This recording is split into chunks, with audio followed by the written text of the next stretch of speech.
Mga Gawa, 3 kabanata. Si Pedro at si Juan nga ay nagsisipanhit sa templo ng oras ng pananalangin na 9. At isang lalaki na pilay buhat pa sa tiyan ng kanyang ina ay dinadala roon na siya'y inilalagay nila araw-araw sa pintuan ng templo na tinatawag na Maganda, upang manghingi ng limos sa nagsisipasok sa templo. Ito pagkakita kay Pedro at kay Juan na magsisipasok sa templo, ay namanhik upang tumanggap siya ng limos.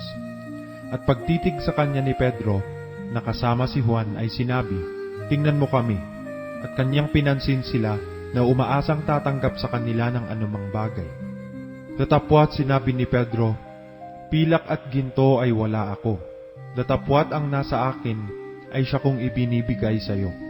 Sa pangalan ni Hesukristo ng taga Nazaret, lumakad ka." At kanyang hinawakan siya sa kanang kamay, at siya'y itinindig, at pagdakay nagsilakas ang kanyang mga paa at mga bukong-bukong. At paglukso siya'y tumayo, at nagpasimulang lumakad, at pumasok na kasama nila sa templo, na lumalakad at lumulukso at nagpupuri sa Diyos. At nakita ng buong bayang siya'y lumalakad, at nagpupuri sa Diyos, at nangakilala nila na siya nga ang nauupo at nagpapalimos sa pintuang maganda ng templo. At sila'y nangapuspos ng panggigilalas at pamamangha sa nangyari sa kanya.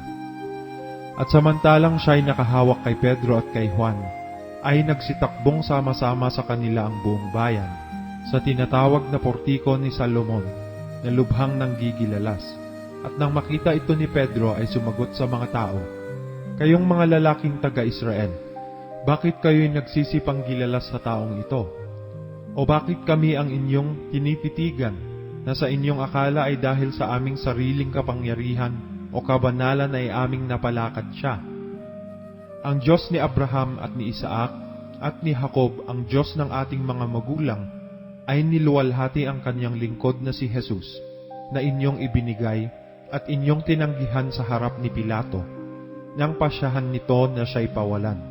Datapwat inyong pinakatanggihan ang banal at ang matuwid na ito, at inyong hiningi na ipagkaloob sa inyo ang isang mamamatay tao, at inyong pinatay ang lumikha ng buhay, na binuhay ng Diyos sa mag-uli sa mga patay. Mga saksi kami ng mga bagay na ito. At sa pamamagitan ng pananampalataya sa kanyang pangalan, ay pinalakas ng kanyang pangalan ang taong ito, na inyong nakikita at nakikilala. Oo, ang pananampalataya na sa pamamagitan niya ay nagkaloob sa kanya nitong lubos na kagalingan sa harapan ninyong lahat.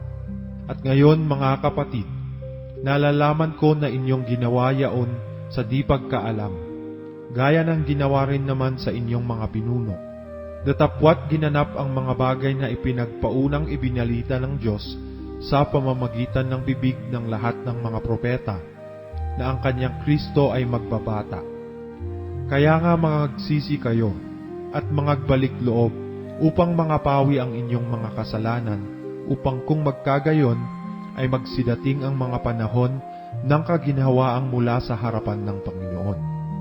At upang kanyang suguin ang Kristo na itinalaga sa inyo na si Jesus, na siya'y kinakailangang tanggapin ng langit hanggang sa mga panahon ng pagsasauli sa dati ng lahat ng mga bagay, na sinalita ng Diyos sa pamamagitan ng bibig ng kanyang mga banal na propeta buhat pa ng una.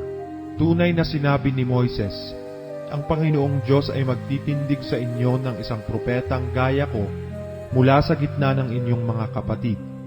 Siya ang inyong pakinggan sa lahat ng mga bagay na sa inyo'y sasalitain niya. At mangyayari na ang bawat kaluluwa na hindi makinig sa propetang yaon ay pupuksaing lubos mula sa gitna ng bayan. Oo, at ang lahat ng mga propetang mula kay Samuel at ang mga nagsisunod sa dami ng mga nagsipagsalita, sila naman ay nagsipagsaysay rin tungkol sa mga araw na ito. Kayo ang mga anak ng mga propeta at nang tipang ginawa ng Diyos sa inyong mga magulang, na sinasabi kay Abraham, at sa iyong binhi ay pagpapalain ang lahat ng mga angkan sa lupa. Sa inyo una-una, nang maitindig na ng Diyos ang kanyang lingkod, ay sinugo niya upang kayo'y pagpalain sa pagtalikod ng bawat isa sa inyo sa inyong mga katampalasanan.